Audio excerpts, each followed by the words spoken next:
The world grew cold and dark as the burlap sack tightened around Milo the kitten. He screamed, but his cries were muffled by the heavy fabric. A stranger's boots pounded against the icy pavement, sprinting away into the winter gloom. Nearby, Max, a weary golden retriever, lifted his head from the porch. His old leg ached, but the sharp metallic scent of fear cut through the air. Snow crunched under heavy paws as Max chased the fading scent. The stranger vaulted over a broken fence with ease. But the old dog struggled, slipping on wet stones before recovering. They reached a skeletal, abandoned warehouse where the stranger vanished.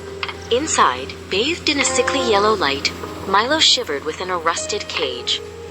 Max let out a thunderous bark, but the heavy steel door remained shut. That night, Max returned under the cover of a moonless sky. A steel trap snapped shut inches from his nose. He jumped back. The next day brought a relentless, freezing rain. Max dug at the iron lock until his claws bled. He watched from beneath rotting wood as guards patrolled the perimeter. He was tired, his joints burned, but he refused to leave. On the third night, disaster struck. A torch fell from a high beam. Smoke, thick and black, began to fill the rafters. Max smashed through a low window. Shards of glass cut his pads. Sparks singed his golden fur. But he didn't flinch. He shoved at the rusty latch with his snout. Click! Milo stumbled out. Max lowered his body. The tiny creature scrambled onto his back, claws digging into his neck. Fire roared like a beast above them. A massive timber crashed down. Max saw a gap in the floor and leaped. The wet boards groaned and slipped under his weight. Another beam fell, missing his tail by a fraction of an inch.